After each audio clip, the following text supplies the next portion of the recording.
ഈശോ ഇന്ന് നമ്മോട് എന്താണ് പറയുന്നതെന്ന് നമുക്ക് കേൾക്കാം.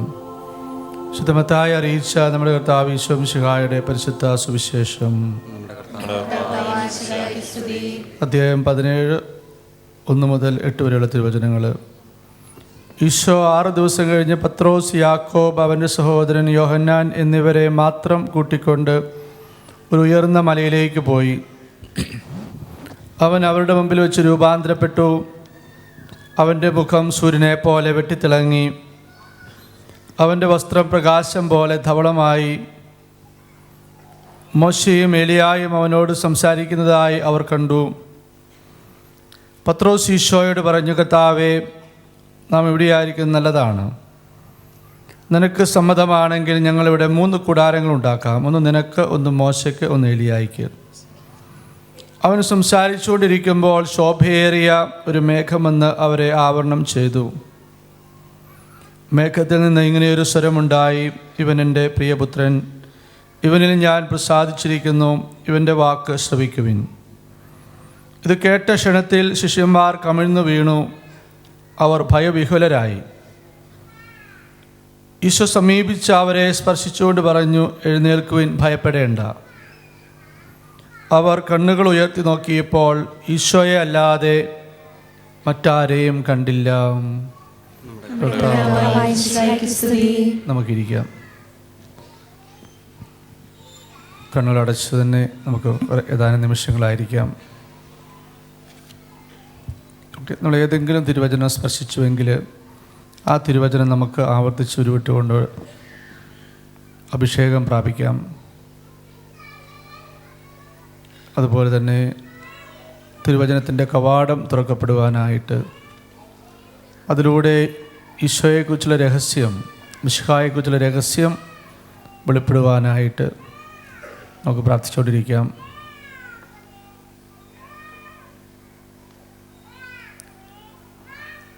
തിരുവചനം സ്പർശിക്കണമെങ്കിൽ ശക്തമായ മധ്യസ്ഥം ആവശ്യമാണ്.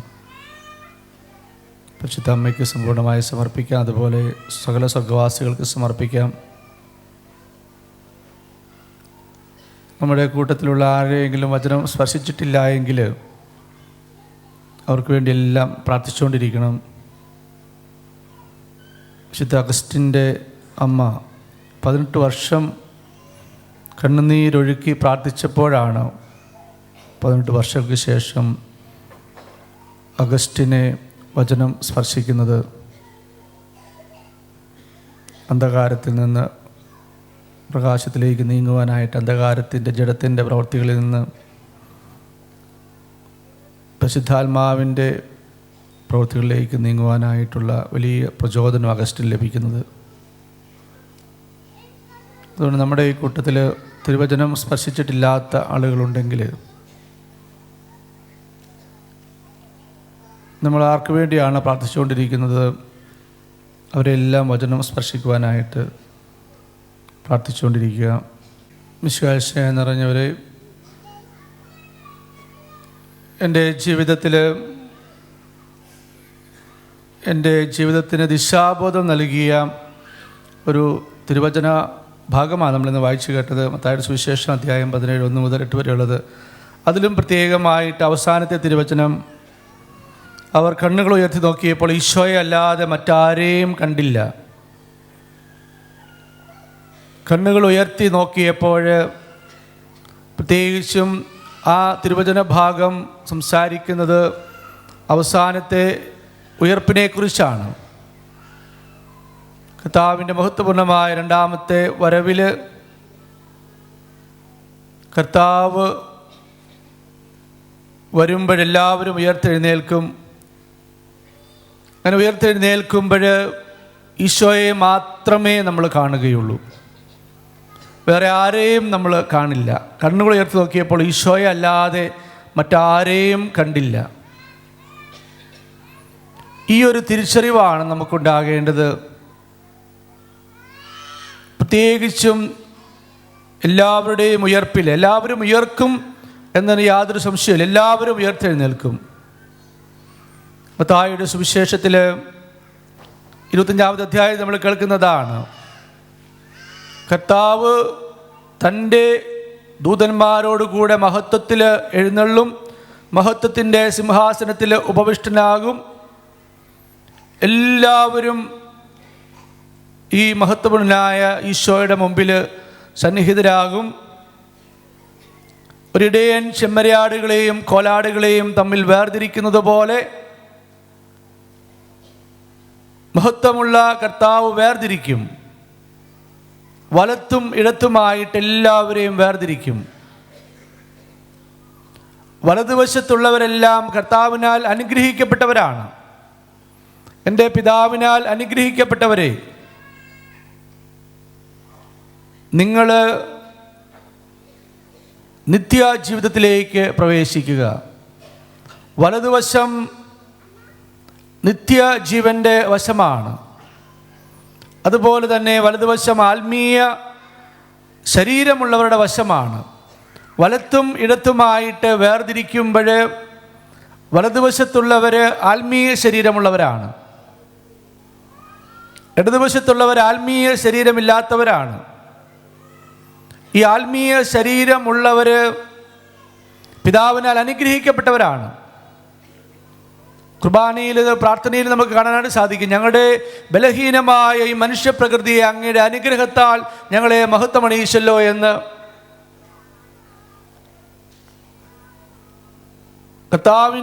പിതാവിൻ്റെ അനുഗ്രഹത്താലാണ് ഇത് സംഭവിക്കുന്നത്. ഈ ബലഹീനമായ മനുഷ്യപ്രകൃതി അത് മഹത്വമുള്ള ആത്മീയ ശരീരമായിട്ട് രൂപപ്പെടുക.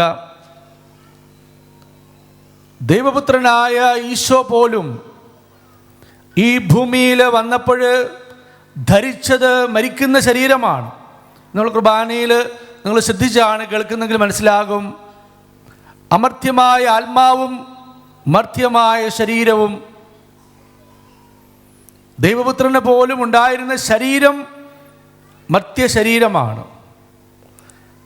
33 വർഷത്തെ ഈ ലോകത്തിലെ ജീവിതം കൊണ്ട് ആ ജീവിതം എപ്രകാരമായിരുന്നു? ഈശോയുടെ ജീവിതം എപ്രകാരമായിരുന്നു?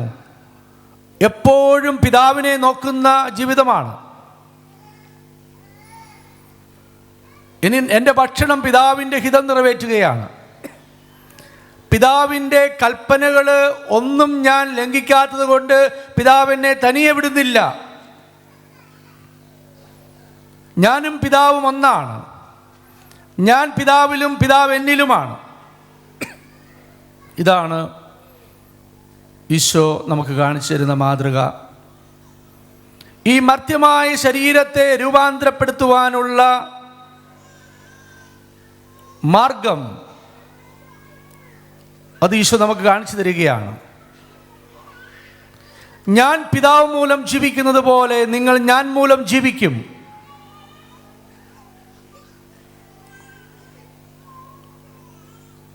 ഞാൻ പിതാവ് മൂലം ജീവിക്കുന്നത് പോലെ നിങ്ങൾ ഞാൻ മൂലം ജീവിക്കും. ഈശോ എപ്രകാരമാണോ പിതാവിനെ നോക്കി ജീവിച്ചത്, അതുപോലെ തന്നെ ഈശോയിൽ ദൈവമക്കളായ നമ്മൾ ഈശോയെ നോക്കി, ശിരസ്സായ ഈശോയെ നോക്കി ജീവിക്കുവാനായിട്ട് വിളിക്കപ്പെട്ടിരിക്കുന്നവരാണ്. അവനെ നോക്കിയവരെല്ലാം പ്രകാശിതരായി. സങ്കീർത്തന വചനമാണ്. അവനെ നോക്കിയവരെല്ലാം പ്രകാശിതരായി. നമ്മൾ വായിച്ചു കേട്ട സുവിശേഷത്തിൽ, മത്തായിയുടെ സുവിശേഷത്തിൽ നമ്മൾ വായിച്ചു കേട്ടത് മത്തായിയുടെ സുവിശേഷമാണ്. ഈശോ മലയിലേക്ക് കയറി. ലൂക്കായുടെ സുവിശേഷത്തിൽ നമ്മളെ ഈ ഭാഗം പഠിപ്പിക്കുന്ന ഇപ്രകാരമാണ്. ഈശോ പ്രാർത്ഥിച്ചുകൊണ്ടിരിക്കുകയാണ്. പ്രാർത്ഥനയുടെ ഉന്നതമായ രൂപം എന്നാണ് താബോർ മലയിലെ പ്രാർത്ഥനയെ വിളിക്കുക. കാരണം പ്രാർത്ഥനയുടെ ഉന്നതമായ രൂപം അത് ഇമ്മേർഷനാണ്, ഉൾച്ചേരലാണ്. ഈശോ പൂർണ്ണമായിട്ടും പിതാവിൽ ഉൾച്ചേരുകയാണ്. പിതാവിനെ നോക്കി കുറേ സമയം ഇരിക്കുമ്പോൾ പിതാവിൻ്റെ തന്നെ സ്വഭാവം പിതാവിലേക്ക് പൂർണ്ണമായി ഉൾച്ചേരുമ്പോൾ ഈശോയ്ക്ക് ഉണ്ടാവുകയാണ്. സൂര്യനെ പോലെ വെട്ടിത്തിളങ്ങുകയാണ് ഈശോയുടെ മുഖം. ഈശോയുടെ ശരീരം പ്രകാശമായിട്ട് മാറുകയാണ്. പ്രാർത്ഥനയുടെ ഉന്നതമായ രൂപം ഇത് നമ്മുടെ ജീവിതത്തിൽ യാഥാർത്ഥ്യമാകുന്നുണ്ടോ എന്ന് ഈ തിരുവചനം കേൾക്കുമ്പോൾ നമ്മൾ വിശകലനം ചെയ്യണം, വിചിന്തനം ചെയ്യണം. ഈ ഒരു പ്രാർത്ഥനയിലേക്ക് പ്രവേശിക്കുവാനായിട്ട് എനിക്ക് സാധിക്കുന്നുണ്ടോ? നമ്മൾ അനേകം കാര്യങ്ങൾ പ്രാർത്ഥിക്കുന്നുണ്ട്, നമ്മൾ അനേകം പരാതികൾ ദൈവത്തിന് മുമ്പിൽ പറയുന്നുണ്ട്. ഇതെല്ലാം നടക്കും, യാതൊരു സംശയവുമില്ല. ഈശോ പറഞ്ഞു, നിങ്ങൾ എന്നിലായിരിക്കണം, എൻ്റെ വചനം നിങ്ങളിലായിരിക്കണം. ഇഷ്ടമുള്ളത് ചോദിച്ചോളുക, ചോദിക്കാൻ ഇച്ഛിക്കുന്നതോട് നിങ്ങൾക്ക് ലഭിക്കും. ഒരു കണ്ടീഷൻ പറഞ്ഞിട്ടുണ്ട്, ആരോടെങ്കിലും ക്ഷമിക്കാനുണ്ടെങ്കിൽ ക്ഷമിക്കണം, ആരോടെങ്കിലും ക്ഷമിക്കാനുണ്ടെങ്കിൽ ക്ഷമിക്കണം. ഇല്ലെങ്കിൽ നമ്മുടെ ജീവിതത്തിൽ നമ്മൾ സമർപ്പിക്കുന്ന പ്രാർത്ഥനകളൊന്നും കേൾക്കപ്പെടില്ല. മറ്റൊരു കാര്യം, ഈശോയുടെ നാമത്തിൽ ചോദിക്കണം, നിങ്ങൾ എൻ്റെ നാമത്തിൽ ചോദിക്കണം, അപ്പോൾ ഞാൻ എല്ലാം നിങ്ങൾക്ക് സാധിച്ചു തരുമെന്നാണ് പറഞ്ഞിരിക്കുന്നത്. ഇതെല്ലാം പ്രാർത്ഥനയുടെ ഓരോ തലങ്ങളാണ്. പ്രാർത്ഥനയുടെ ഉന്നതമായ രൂപമാണ് ഇമ്മേർഷൻ, ഉൾച്ചേരുക. ഈശോ പിതാവിൽ പൂർണ്ണമായിട്ട് ഉൾച്ചേർന്നതാണ് നമ്മൾ താബോർ മലയിൽ കാണുക. നമ്മൾ ഓരോരുത്തരും വിളിക്കപ്പെട്ടിരിക്കുന്നത് ഈ പ്രാർത്ഥനയിലേക്ക് പ്രവേശിക്കുവാനാണ്, ഉൾച്ചേരുവാണ്. ഈശോയിൽ പൂർണ്ണമായിട്ടും ഉൾച്ചേരണം. ഈശോ പറഞ്ഞു, നിങ്ങൾ എന്നിലായിരിക്കണം, അതുപോലെ തന്നെ എൻ്റെ വചനങ്ങൾ നിങ്ങളിലായിരിക്കണം. അതാണ് ഉൾച്ചേരൽ. ഒരു കമ്മ്യൂണിയനാണ്, ഒന്നാകലാണ്. ആ ഒന്നാകലാണ് ദൈവവുമായിട്ട് നമുക്കുണ്ടാകും. ഈശോയ്ക്ക് പൂർണ്ണമായിട്ടും അത് യാഥാർത്ഥ്യമാക്കുവാനായിട്ട് സാധിച്ചു. മർത്യമായ ശരീരം, മരിക്കുന്ന ശരീരമായിരുന്നു ഈശോയുടേതും. കുരിശിൽ ഗാഗുൽത്താ മലയിൽ മരിക്കുന്നതിന് മുമ്പായിട്ട് ഏതാനും ദിവസങ്ങൾക്ക് മുമ്പ് താബോർ മലയിൽ നമ്മൾ കാണുകയാണ്, ഈശോ തൻ്റെ ഭൗമിക ജീവിതം കൊണ്ട് 33 വർഷത്തെ ഈ ലോകത്തിലെ ജീവിതത്തിൻ്റെ അവസാനം ഈശോ നമുക്ക് കാണിച്ചു തരികയാണ്. ഈ മർത്യമായ ശരീരത്തെ രൂപാന്തരപ്പെടുത്തിയെന്ന് പൗലോസ് പറയുന്നുണ്ട്. മർത്യമായ ശരീരമുണ്ട്, ആത്മീയ ശരീരവുമുണ്ട്. മർത്യമായ ശരീരം നമ്മളിങ്ങനെ കാണുന്നുണ്ട്. മർത്യമായ ശരീരം, എല്ലാവരുടെയും ശരീരം നമുക്ക് കാണാനായിട്ട് സാധിക്കും. അതുപോലെ കാണാൻ പറ്റാത്ത തരത്തിലുള്ള ആത്മീയ ശരീരവുമുണ്ടെന്ന് പൗലോസ് കൊരിന്ത്യർ സഭയ്ക്ക് എഴുതിയ ലേഖനത്തിലൂടെ നമ്മെ പഠിപ്പിക്കുന്ന കാര്യമാണ്. അതാണ് നമ്മൾ കാണുന്നത്. മത്തായിയുടെ സുവിശേഷം 25-ാമത്തെ അധ്യായത്തിൽ വേർതിരിക്കപ്പെടുകയാണ്. ആത്മീയ ശരീരമുള്ളവരും ആത്മീയ ശരീരമില്ലാത്തവരെയും തമ്മിൽ വേർതിരിക്കുന്നതാണ്. ഇന്ന് കാര്യം മനസ്സിലാക്കാതെ ചിലരൊക്കെ പ്രാർത്ഥന ചെല്ലും. ഈ അന്ത്യവിധിയെക്കുറിച്ചുള്ള പ്രാർത്ഥന വരുമ്പോൾ ഭയാനകമായ വിധി ദിവസം എന്നാണ് സഭയുടെ പ്രാർത്ഥന നമ്മെ പഠിപ്പിക്കുന്നത്. സഭയുടെ പ്രാർത്ഥന മാറ്റാനായിട്ട് മാർപ്പാപ്പായ്ക്കോ മെത്രാന്മാർക്കോ വൈദികർക്കോ ആർക്കും അവകാശമില്ല. അത് ദൈവീക വെളിപാടിൻ്റെ അടിസ്ഥാനത്തിലുള്ളതാണ്, വിശുദ്ധ ഗ്രന്ഥത്തിൻ്റെ അടിസ്ഥാനത്തിലുള്ളതാണ്, സഭയുടെ പാരമ്പര്യത്തിൻ്റെ അടിസ്ഥാനത്തിലുള്ളതാണ്. സഭയുടെ വലിയ വിശുദ്ധരായ പിതാക്കന്മാർ നിരന്തരമായ ഉപവാസത്തിൽ പ്രാർത്ഥനയിൽ കഴിഞ്ഞ് വ്യാഖ്യാനിച്ചിട്ടുള്ളതാണ്. അത് മനസ്സിലാക്കാതെ എനിക്ക് ഗ്രാഹ്യമല്ലാത്തത് കൊണ്ട് ഞാനത് മാറ്റുകയാണ്. രക്ഷാകരമായ വിധി ദിവസം ചിലർക്ക് രക്ഷാകരമാണ്, പക്ഷേ എല്ലാവർക്കും അത് രക്ഷാകരമാകണമെന്നില്ല. സഭ നമ്മെ പഠിപ്പിക്കുക, ഭയാനകമായ വിധി ദിവസത്തിൽ മരിച്ചവർക്ക് വേണ്ടിയുള്ള പ്രാർത്ഥനയിലാണ് നമ്മൾ കാണുക. അത് ഭയാനകമാണ്. കാരണം ഞാൻ കുർബാന മധ്യേ പ്രസംഗിച്ചതുപോലെ 2 സാധ്യതകളേ ഉള്ളൂ മനുഷ്യന്. ഒന്നെങ്കിൽ ആത്മീയ ശരീരം രൂപപ്പെടുത്തുക, ഇല്ലെങ്കിൽ ഈ ലോകത്തിൽ ജീവിക്കുക. ഈ ലോകത്തിൽ ജീവിച്ച് ഈ ലോകത്തിൻ്റെതായിട്ടുള്ള വഴിയെ പോയി അവസാനം ഒരു മൃഗത്തെ പോലെ മരിച്ച് അടക്കപ്പെടും.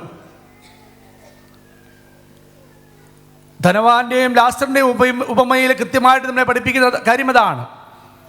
ലാസർ മരിച്ചപ്പോൾ ദൈവദൂതന്മാർ സ്വർഗത്തിലേക്ക് സംവഹിച്ചു. ധനവാൻ പേര് പോലുമില്ല, ജീവന്റെ പുസ്തകത്തിൽ പേരില്ലാത്തത് കൊണ്ടാണ് ഒരു ധനവാൻ എന്ന് പറയുന്നു. അത് നമ്മൾ ഓരോരുത്തരുമാകാം, നമ്മൾ ആരെങ്കിലും ആകാം. ഒരു ധനവാൻ മാനിക്കുന്നില്ല, ദൈവത്തെ മാനിക്കുന്നില്ല, സഹോദരനെ മാനിക്കുന്നില്ല, സുഭിക്ഷമായിട്ട് ഭക്ഷിക്കുന്നു, വളരെ ആഡംബരമായിട്ടുള്ള വസ്ത്രധാരണം, അങ്ങനെ ജീവിച്ച് കഴിയുമ്പോൾ എന്താ സംഭവിക്കുന്നത്? അടക്കപ്പെടുകയാണ്. ദൈവത്തെ നോക്കാതെ, ദൈവത്തിൻ്റെ പദ്ധതിയിലേക്ക് നോക്കാതെ ജീവിച്ചു കഴിയുമ്പോൾ അടക്കപ്പെടുക, മരിച്ച് അടക്കപ്പെട്ടു. എന്നാൽ ലാസർ മരിച്ചു കഴിയുമ്പോൾ ദൈവദൂതന്മാർ അവനെ സ്വർഗത്തിലേക്ക് സംവഹിച്ചു എന്നാണ്. അബ്രാഹത്തിൻ്റെ മടിയിലേക്ക്, പർദീസായിലേക്ക്, സ്വർഗത്തിലേക്ക് സംവഹിച്ചു എന്നാണ് പറയുക. മരിക്കുമ്പോൾ തന്നെ തനത് വിധിയുണ്ട്. ചിലർ സ്വർഗത്തിലേക്ക് പോകുന്നു, ചിലർ നരകത്തിലേക്ക് പോകുന്നു. സ്വർഗത്തിലേക്ക് പോകുന്നതിന് തടസ്സം, കൊച്ചു കൊച്ചു തടസ്സങ്ങളൊക്കെ ഉള്ളെങ്കിൽ അവർ ശുദ്ധീകരണ സ്ഥലത്തിൽ. മരിക്കുമ്പോൾ തന്നെ ഭൂരിപക്ഷം ആളുകളുടെയും കാര്യത്തിൽ തീരുമാനം ആയിക്കഴിഞ്ഞു. നമ്മൾ വായിച്ചു കേട്ട അതായത് സുവിശേഷത്തെ പ്രത്യേകിച്ചും നമ്മൾ കാണുകയാണ്, അല്ലെങ്കിൽ വിശ്വാസ പ്രമാണത്തിൽ നമ്മൾ കേൾക്കുന്ന എന്താണ്? വേർതിരിക്കുവാൻ വരുന്നു, വിധിക്കും.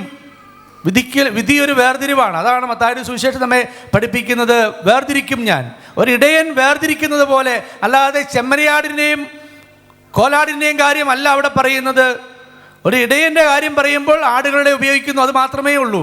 ഒരു ഇടയൻ ചെമ്മരിയാടുകളെയും കോലാടുകളെയും വേർതിരിക്കുന്നത് പോലെ ഞാൻ വേർതിരിക്കും.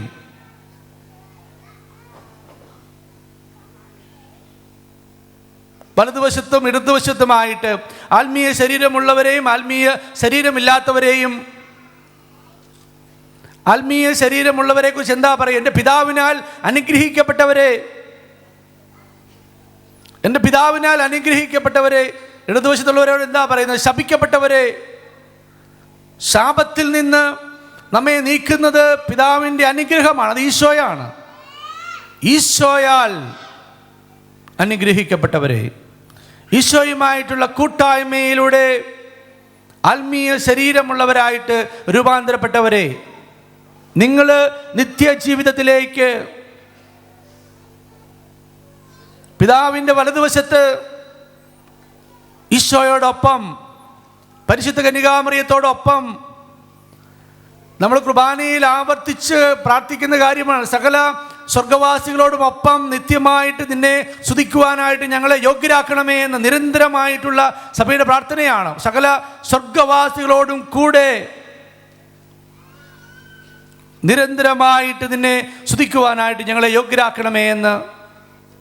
പിതാവിനാൽ അനുഗ്രഹിക്കപ്പെട്ടവർ നിത്യജീവിതത്തിലേക്ക്, ശപിക്കപ്പെട്ടവർ നിത്യാഗ്നിയിലേക്ക്, നിത്യ ശിക്ഷയിലേക്ക്. അതാണ് സുവിശേഷം പറയുന്നത്. നിത്യ ജീവിതത്തിലേക്കും നിത്യശിക്ഷയിലേക്കും ഈ ഒരു വേർതിരിവ് ഭയാനകമാണ്. ഇത് സഭ പഠിപ്പിക്കുന്ന കാര്യമാണ്, ഇത് തിരുവചനം പഠിപ്പിക്കുന്ന കാര്യമാണ്. അത് ആർക്കെങ്കിലും തോന്നുകയാണ്, അത് ഭയാനകമാക്കേണ്ട. ആൾക്കാർക്ക് എന്തു തോന്നും? അത് പൈശാചികമാണ്, പിശാചിന് തട്ടിപ്പാണ്.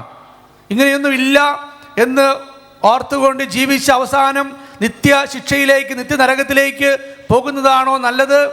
അതോ തിരിച്ചറിഞ്ഞുകൊണ്ട് എല്ലാവരും ഉയർത്തെഴുന്നേൽക്കും,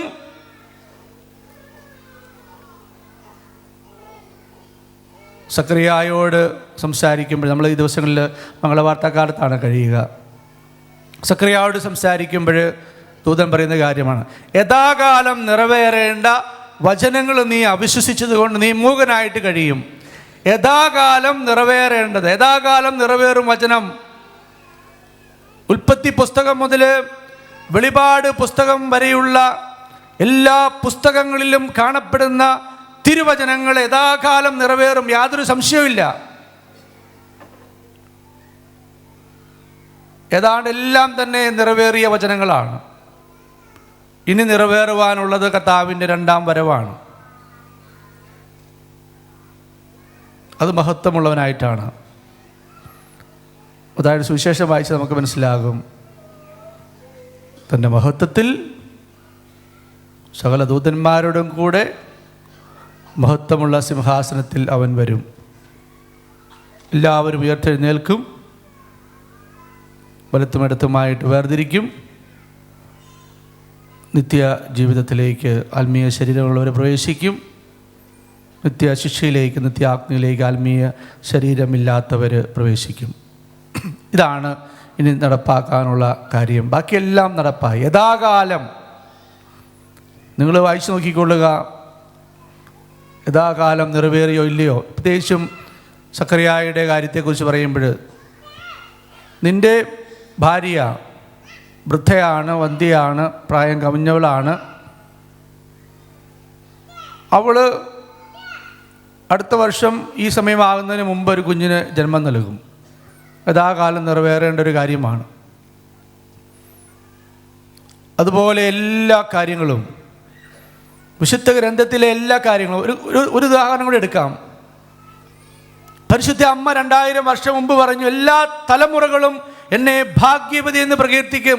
2000 വർഷങ്ങൾക്ക് ശേഷവും ഈ തലമുറ, നമ്മുടെ തലമുറ അനുഗ്രഹിക്കപ്പെട്ട അവരെന്താ പ്രകീർത്തിക്കുന്നത്? മറിയത്തെ ഭാഗ്യവതി എന്ന് പ്രകീർത്തിക്കുകയാണ്. നീ സ്ത്രീകളിൽ അനുഗ്രഹീതയാണ്, നിൻ്റെ ഉദരഫലവും അനുഗ്രഹീത. 2000 വർഷങ്ങൾക്ക് മുമ്പ് പറഞ്ഞ കാര്യങ്ങളാണ്. അങ്ങനെ ഏതൊരു തിരുവചനം എടുത്താലും നമുക്ക് മനസ്സിലാക്കാൻ സാധിക്കും, യഥാകാലം നിറവേറും. ദൈവം നിശ്ചയിക്കുന്ന സമയത്ത് തിരുവചനങ്ങളെല്ലാം നിറവേറും. അത് ഗ്രഹിക്കുവാനായിട്ട്, തിരിച്ചറിയുവാനായിട്ട് നമുക്ക് സാധിക്കണം. നമ്മുടെ ജീവിതത്തെ വിലയിരുത്തുവാനായിട്ട് നമുക്ക് സാധിക്കണം. ഞാൻ ആദ്യമേ പറഞ്ഞല്ലോ, എല്ലാ കാര്യങ്ങളും ദൈവം കേൾക്കും. നമ്മുടെ പ്രാർത്ഥനകളെല്ലാം ദൈവം കേൾക്കും. കണ്ടീഷൻസ് പാലിച്ചാൽ മതി. പ്രാർത്ഥനകൾ കേൾക്കപ്പെടുമ്പോഴേ നമ്മൾ തിരിച്ചറിയേണ്ട ഒരു കാര്യം ഇതാണ്: ദൈവം ഉണ്ട്. ദൈവം പറഞ്ഞിരിക്കുന്ന കാര്യങ്ങളെല്ലാം സത്യമാണ്. ദൈവം സത്യവാനാണ്. ദൈവം പറഞ്ഞിരിക്കുന്ന വാക്കുകൾക്ക് ഒരു വള്ളിപുള്ളി മാറ്റം വരില്ല. അതാണ് ഈശോ പോലും പഠിപ്പിക്കുന്ന കാര്യമാണ്. വള്ളിപുള്ളി മാറ്റം വരില്ല തിരുവചനങ്ങൾക്ക്.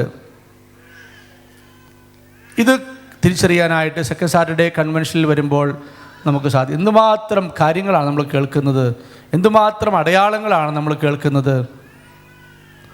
നമ്മളിങ്ങ് കയറി വരുമ്പോൾ അവിടെ എഴുതി വെച്ചിരിക്കുകയാണ്, Jesus I trust in you because you are alive. നീ ജീവിക്കുന്നു, ഞാൻ നിന്നിൽ ശരണപ്പെടുന്നു.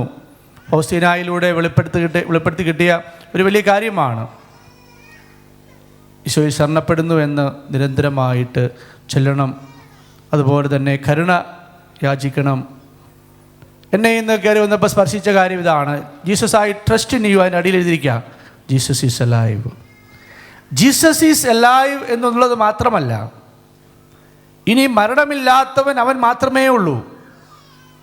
കാരണം മരണത്തെ മരണത്തിലൂടെ പരാജയപ്പെടുത്തിയത് കൊണ്ടാണ്.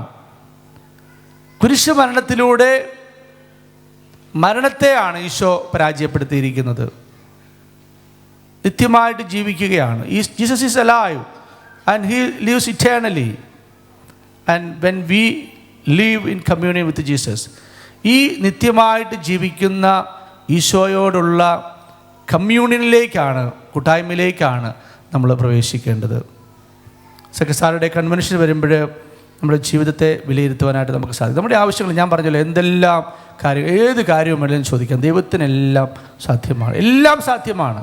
For God everything is possible, nothing is impossible. ഒന്നും അസാധ്യമല്ല. നിങ്ങൾ ചോദിക്കുന്ന കാര്യങ്ങൾ എന്തുമായിക്കൊള്ളട്ടെ, കടബാധ്യത മാറുന്നതാകാം, ഇല്ലെങ്കിൽ മകൻ്റെ വിവാഹം നടക്കുന്നതാകാം, മകന് അഡ്മിഷനാകാം, മകൾക്ക് അഡ്മിഷനാകാം, മകന് ജോലിയാകാം, മകൾക്ക് ജോലിയാകാം, ഇല്ലെങ്കിൽ വീടുണ്ടാകുന്നതാകാം, വണ്ടി ഉണ്ടാകുന്നതാകാം. നമുക്കൊരു നിമിഷം എണീറ്റ് നിൽക്കാം. നമ്മുടെ കരങ്ങൾ നമ്മുടെ ഹൃദയത്തോട് ചേർത്ത് വെക്കാം.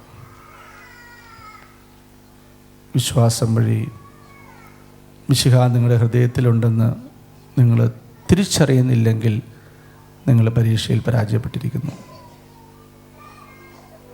കുർബാന മധ്യേ നമ്മൾ കേട്ടതാണ്, വിശ്വസിക്കുക എന്ന് പറഞ്ഞാൽ അത് ലത്തീൻ വാക്കനുസരിച്ച്, ഖ്രേദരെ എന്ന ലത്തീൻ വാക്കനുസരിച്ച് ഹൃദയം കൊടുക്കുന്നതാണ്. ഹൃദയം ഈശോയ്ക്ക് കൊടുക്കുമ്പോൾ ഈശോ നമ്മുടെ ഹൃദയത്തിലുണ്ടാവും. വിശ്വാസം വഴി മിശിഹ നിങ്ങളുടെ ഹൃദയത്തിലുണ്ട് എന്ന് നിങ്ങൾ തിരിച്ചറിയുന്നില്ല എങ്കിൽ പരീക്ഷയിൽ പരാജയപ്പെട്ടിരിക്കുന്നു. അവസാനത്തെ പരീക്ഷയുടെ കാര്യമായിരിക്കും പറഞ്ഞിരിക്കുന്നത്. ആ പരീക്ഷയിൽ പരാജയപ്പെടും. മറ്റുള്ളവരോട് സുവിശേഷം പ്രസംഗിച്ച് ഞാൻ പരിത്യജിക്കപ്പെടാതിരിക്കുവാനായിട്ട് എൻ്റെ ശരീരത്തെ നിയന്ത്രിച്ച് കീഴ്പ്പെടുത്തുന്നു എന്നാണ് പൗലോസ് പറയുന്നത്. മറ്റുള്ളവരോട് സുവിശേഷം പ്രസംഗിച്ച് ഞാൻ പരിത്യജിക്കപ്പെടാതിരിക്കുവാനായിട്ട് എൻ്റെ ശരീരത്തെ നിയന്ത്രിച്ച് കീഴ്പ്പെടുത്തുന്നു. നമ്മുടെ ഹൃദയത്തിലുള്ള ഈശോയെ നമുക്ക് ആരാധിക്കാം. രണ്ട് കാര്യങ്ങളും ഹൃദയത്തോട് ചേർത്ത് വെക്കാം.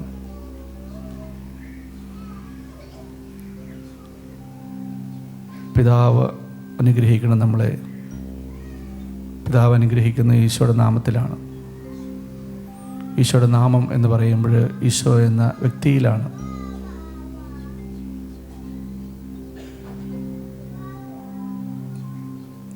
എൻ്റെ ഇതുവരെയുള്ള ജീവിതകാലത്ത് ശരീരത്തെ രൂപാന്തരപ്പെടുത്തുവാനായിട്ട് ഞാൻ ശ്രദ്ധിച്ചിട്ടുണ്ടോ? ഈശോയെ നോക്കിയാണോ ഞാൻ ജീവിക്കുന്നത്?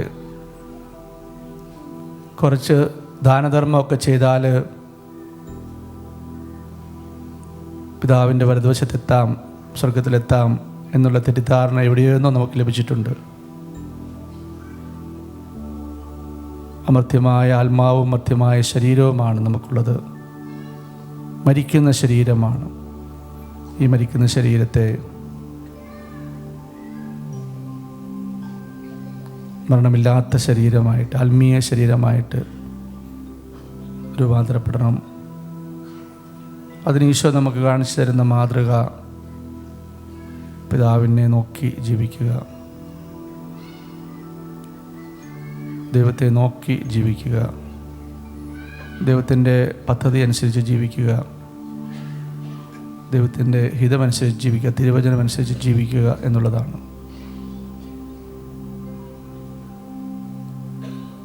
ആദത്തിൽ എല്ലാവരും മരിക്കുന്നത് പോലെ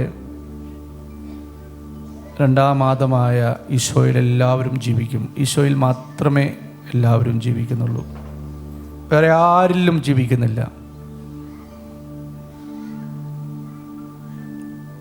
ആദത്തിൽ എല്ലാവരും മരിക്കുന്നത് പോലെ രണ്ടാമത്തെ ആദമായ ഈശോയിൽ എല്ലാവരും ജീവിക്കുന്നു. വേറെ ആർക്കും എനിക്ക് ജീവൻ തരാൻ സാധിക്കില്ല എന്നുള്ള തിരിച്ചറിവ് നമുക്കുണ്ടാവണം. ഈശോയിൽ മാത്രമേ നിത്യജീവനുള്ളൂ. വേറെ ഒരു വ്യക്തിക്കും നമുക്ക് നിത്യജീവൻ തരാൻ സാധിക്കില്ല. വേറെ ഒരു വ്യക്തിയിലും നിത്യജീവനില്ല. സകല ജനത്തിനും വേണ്ടിയുള്ള സന്തോഷത്തിന് സദ്വാർത്ത സകലർക്കും വേണ്ടി, എല്ലാവർക്കും വേണ്ടി നൽകപ്പെട്ടിരിക്കുന്ന കാര്യമാണിത്. ഇതാണ് നമ്മുടെ ദൗത്യവും. ഈശോയാണ് രക്ഷകനെന്ന് തിരിച്ചറിഞ്ഞുകൊണ്ട് ഈശോയിൽ ജീവിച്ച് മറ്റുള്ളവരെയും ഈശോയിലേക്ക് എത്തിക്കുന്ന, അതാണ് സുവിശേഷവൽക്കരണം. സകല ജനത്തോടും ഈ കാര്യം പ്രഘോഷിക്കുവാനായിട്ട് നമുക്ക് ഉത്തരവാദിത്വമുണ്ട്. കത്തോലിക്കരാണ്, ക്രിസ്ത്യാനികളാണെന്ന് പറഞ്ഞ് നടന്നിട്ട് ഈശോയെക്കുറിച്ച് നമ്മൾ സംസാരിക്കുന്നില്ലെങ്കിൽ അതിന് കാരണം യഥാകാലം നിറവേറേണ്ട ഈ വചനം അവിശ്വസിക്കുന്നത് കൊണ്ടാണ്, ഈ വചനത്തിന് ഹൃദയം നൽകാത്തത് കൊണ്ടാണ്. മൂകരായിട്ട് കഴിയുകയാണ് കത്തോലിക്കര്, ക്രിസ്ത്യാനികൾ. സക്കറിയായെ പോലെയാണ്. യഥാകാലം നിറവേറേണ്ട വചനം അവിശ്വസിക്കുന്നത് കൊണ്ടാണ്. നമുക്ക് രണ്ട് കാര്യങ്ങൾ സ്വർഗത്തിലേക്ക് ഉയർത്താം. ഈ നിമിഷം വരെ നമ്മുടെ ജീവിതത്തിൽ ഈശോയെ കുറിച്ച് സംസാരിച്ചിട്ടില്ല എങ്കിൽ നമുക്ക് മാപ്പ് ചോദിക്കാം. അവസാന ശ്വാസം വരെ നമ്മോട് ക്ഷമിക്കുന്നവരാണ്. അവസാന ശ്വാസം വരെ നമുക്ക് സാധ്യതയുണ്ട് ക്ഷമിക്കപ്പെടാനായിട്ട്. നീ നിന്നോടുകൂടെ പ്രതീക്ഷയിലായിരിക്കുമെന്ന് മരിക്കുന്നതിന് മുമ്പായിട്ട് നല്ല കളനോട് പറയുകയാണ്. നീ നിന്നോടുകൂടെ പ്രതീക്ഷയിലായിരിക്കും. നമ്മോട് കരുണ കാണിക്കുകയാണ്. നിരന്തരമായിട്ട് നമ്മോട് കരുണ കാണിക്കുന്ന ആ ദൈവത്തെ നമുക്ക് സ്തുതിക്കാം. മാപ്പ് ചോദിച്ചുകൊണ്ട്, കരുണയാചിച്ചുകൊണ്ട്, നമ്മളെല്ലാവരെയും രൂപാന്തരപ്പെടുത്തണമേ എന്ന് പ്രാർത്ഥിച്ചുകൊണ്ട് കർത്താവിലേക്ക് മാത്രം നോക്കണം. കണ്ണുകളടച്ച് ഹൃദയത്തിൽ വസിക്കുന്ന ഈശോയിലേക്ക് നോക്കിക്കൊണ്ട്, ഈ കൂട്ടായ്മയിൽ സന്നിഹിതനായിരിക്കുന്ന ഈശോയിലേക്ക് നോക്കിക്കൊണ്ട് ഈശോയെ അനുഭവിച്ചുകൊണ്ട് നമുക്ക് സ്തുതിക്കാം. Hallelujah, hallelujah, hallelujah, hallelujah, hallelujah, hallelujah, hallelujah, hallelujah, hallelujah, hallelujah, hallelujah, hallelujah, hallelujah. എല്ലാ കരങ്ങളും ഉയർത്തിക്കൊണ്ട്, എന്തുമാത്രം ഉയർത്താം അത്രയും ഉയർത്തിക്കൊണ്ട് സമ്പൂർണമായിട്ട് ഈശോയ്ക്ക് സമർപ്പിച്ചുകൊണ്ട് സ്വർഗത്തില്, ഭൂമിയില്, പാതാളത്തില് മനുഷ്യരക്ഷയ്ക്കായി മറ്റൊരു നാമവും നൽകപ്പെട്ടിട്ടില്ല. ആകാശത്തില്, ഭൂമിയില്, പാതാളത്തിലുള്ള എല്ലാവരും വിട്ടുമടക്കം എല്ലാവരും ഉയർത്തെഴുന്നേറ്റ് കഴിയുമ്പോൾ നമ്മൾ കാണുന്നത് ഈശോയെ മാത്രമേ ഉള്ളൂ എന്ന് തിരിച്ചറിഞ്ഞുകൊണ്ട് ഇപ്പോൾ തന്നെ ഈശോയിലേക്ക് നോക്കി ജീവിക്കുവാനായിട്ട് സാധിക്കട്ടെ. സ്തുതിക്കാൻ നമുക്ക്. Hallelujah, hallelujah, hallelujah, hallelujah, hallelujah, hallelujah, hallelujah, hallelujah. സഭയുടെ പ്രാർത്ഥനകൾ, പ്രത്യേകിച്ചും മരിച്ചവർക്ക് വേണ്ടിയുള്ള പ്രാർത്ഥനകൾ നമ്മെ പഠിപ്പിക്കുന്നൊരു കാര്യം, ലോകാരംഭത്തിന് മുമ്പേ തന്നെ സജ്ജമായിട്ടുള്ള കാര്യം സ്വർഗരാജ്യമാണ്. ഏതൊരു സൃഷ്ടിയും ഉണ്ടാകുന്നതിന് മുമ്പേ തന്നെ ഉള്ള കാര്യം സ്വർഗരാജ്യമാണ്. അത്രമാത്രം ഉറപ്പാണ്. സ്വർഗമുണ്ട്, സ്വർഗരാജ്യമുണ്ട്, പർദീസ ഉണ്ട് എന്നുള്ളതിന് യാതൊരു സംശയം ആർക്കും ഉണ്ടാകേണ്ട കാര്യമില്ല. കാരണം സൃഷ്ടികൾക്ക് മുമ്പേ തന്നെ ഉള്ള കാര്യം സ്വർഗരാജ്യമാണ്. അതുകൊണ്ട് തന്നെ ആ സ്വർഗം ലക്ഷ്യമാക്കി ജീവിക്കുവാനുള്ള ഉറച്ച ബോധ്യം നമുക്കുണ്ടാവണം, ഉറച്ച തീരുമാനം നമുക്കുണ്ടാവണം. സ്വർഗം നഷ്ടപ്പെടുന്ന കാരണം ഭയാനകമായ വിധി ദിവസത്തിൽ എനിക്ക് വലതുവശത്ത് സ്ഥാനം ഉണ്ടാവണം, ഇല്ലെങ്കിൽ എൻ്റെ ശിക്ഷ നിത്യമായിട്ടുള്ളതാണ്, നിത്യ അഗ്നിയിലാണ്. അത് ഞാൻ പെടാൻ പാടില്ല, എൻ്റെ പ്രിയപ്പെട്ടവരെ പെടാൻ പാടില്ല, ഈ ഭൂമിയിലുള്ള ആരും പെടാൻ പാടില്ല. ആ ഒരു ബോധ്യത്തോടു കൂടി ജീവിക്കുവാനും സ്വർഗം നഷ്ടപ്പെടുന്ന, രൂപാന്തരപ്പെടുത്തുന്ന ആ ശക്തി ദൈവപുത്രനായ ഈശോ, ഈശോയുടെ ആത്മാവ്, പിതാവിൻ്റെ ആത്മാവ്, പരിശുദ്ധാത്മാവ്, അത് നഷ്ടപ്പെടുന്ന ഒന്നും ചെയ്യുവാനായിട്ട് നമ്മൾ തയ്യാറാകരുത്. എപ്പോഴും പരിശുദ്ധാത്മാവിൽ നിറഞ്ഞ് ജീവിക്കുവാനായിട്ട്, ഈശോയുടെ ശരീരത്തോട് എപ്പോഴും ഒന്നായിക്കൊണ്ട് ജീവിക്കുവാനായിട്ട് ലത്തീൻ ആരാധകർ നമ്മൾ പഠിപ്പിക്കുന്നതാണ്. ഒരു ശരീരവും ഒരു മനസ്സ്, ഒരു ആത്മാവും, മേക്കസ് വൺ ബോഡി വൺ സ്പിരിറ്റ്.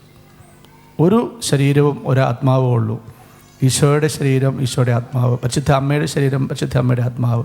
അത് എല്ലാവരും പങ്കുപറ്റുകയാണ്. അതിൽ പങ്കുപറ്റിക്കൊണ്ടുള്ള ജീവിതം. ഇങ്ങനെ ജീവിക്കുമ്പോൾ നമ്മൾ വിചാരിക്കും നമുക്ക് ഈ ലോകത്തിൽ ഒരു സന്തോഷം ഉണ്ടാവില്ല, ഈ ലോകത്തിൽ ഞാൻ എല്ലാം ഉപേക്ഷിക്കണം. ഈ തിരുവചനം നമ്മൾ എപ്പോഴും ഓർത്തിരുന്നാൽ മതി. ആദ്യം അവിടുത്തെ രാജ്യവും നീതി അന്വേഷിക്കും, ആദ്യം അവിടുത്തെ രാജ്യവും നീതി അന്വേഷിക്കും, ബാക്കിയെല്ലാം കൂട്ടിച്ചേർക്കപ്പെടും. നമ്മൾ രാജ്യവും നീതിയും അന്വേഷിക്കുന്നില്ല, ദൈവരാജ്യവും ദൈവത്തിൻ്റെ നീതിയും. അതായത് ഈശോയോടുള്ള ഐക്യം, ഈശോയുടെ ആത്മാവിൽ നിറഞ്ഞുള്ള ജീവിതം, തിരുവചനം അനുസരിച്ചുള്ള ജീവിതം, ദൈവത്തിൻ്റെ പദ്ധതി പ്രകാരമുള്ള ജീവിതം, ദൈവത്തിൻ്റെ ഡിസൈൻ. വിശ്വാസപ്രമാണം നമ്മൾ കേൾക്കുന്നത് അവൻ വഴി പ്രപഞ്ചം സംവിധാനം ചെയ്യപ്പെടുകയും എല്ലാം സൃഷ്ടിക്കപ്പെടുകയും ചെയ്തിരിക്കുന്നു. അവൻ വഴി പ്രപഞ്ചം സംവിധാനം ചെയ്യപ്പെടുകയും എല്ലാം സൃഷ്ടിക്കപ്പെടുകയും ചെയ്തിരിക്കുന്നു. ഒരു ഡിസൈനറുണ്ട്, ഒരു ആർക്കിടെക്റ്റ് ഉണ്ട്. ആ ഡിസൈനർ, ആർക്കിടെക്റ്റ്, അവൻ്റെ ഡിസൈൻ അനുസരിച്ച് മാത്രമേ ഈ സൃഷ്ടലോകം പോവുകയുള്ളൂ, ഈ പ്രപഞ്ചം പോവുകയുള്ളൂ. അവൻ വഴി പ്രപഞ്ച സംവിധാനം ചെയ്യപ്പെടുകയും എല്ലാം സൃഷ്ടിക്കപ്പെടുകയും ചെയ്തിരിക്കുന്നു. ആദ്യം അവിടുത്തെ രാജ്യവും നീതി അന്വേഷിക്കുന്നു, അവൻ്റെ രാജ്യവും നീതി അന്വേഷിക്കുന്നു. തിരുവചനം അനുസരിച്ചുള്ള ജീവിതമാണ് നീതി. തിരുവചനം അനുസരിക്കാതെ നീതിപൂർവ്വം ജീവിക്കുവാനായിട്ട് നമുക്ക് സാധിക്കില്ല. ഒരിക്കൽ കൂടി നമ്മൾ നമ്മുടെ മനസ്സിൽ ഉറപ്പിക്കേണ്ട കാര്യം, സൃഷ്ടികൾക്ക് മുമ്പ് ഉള്ള കാര്യമാണ് സ്വർഗരാജ്യം, സ്വർഗം. ആ സ്വർഗരാജ്യത്തിൽ, സ്വർഗത്തിൻ്റെ ഭാഗമായിട്ട് നമ്മൾ ഇപ്പോൾ തന്നെ നമുക്ക് ജീവിക്കുവാൻ സാധിക്കും. കാരണം സ്വർഗരാജ്യം ഒരു വ്യക്തിയാണ്, ഈശോയാണ്. ആ ഈശോയോടുള്ള ഐക്യത്തിലൂടെ ജീവിക്കുമ്പോൾ നമ്മുടെ ജീവിതം നിത്യ ജീവിതമാണ്. ഇപ്പോൾ തന്നെ നമ്മൾ ആ ജീവിതത്തിൻ്റെ ഭാഗമായിട്ട് ജീവിക്കുവാൻ സാധിക്കും. ആദ്യം അവിടുത്തെ രാജ്യവും നീതി അന്വേഷിക്കും, ബാക്കിയെല്ലാം കൂട്ടിച്ചേർക്കപ്പെടും. നമുക്ക് ജീവിതത്തിൽ പ്രതിസന്ധികളുണ്ടാകുന്നത് കാരണം എന്താണ്? പ്രതിസന്ധി ഉണ്ടാക്കുന്നവൻ, തടസ്സമുണ്ടാക്കുന്നവൻ സാത്താൻ, പിശാചാണ്. സാത്താൻ, പിശാച് നമ്മെ മോഷ്ടിക്കും, നമ്മെ നശിപ്പിക്കും, നമ്മെ കൊല്ലും. അതാണ് അവൻ്റെ തന്ത്രം.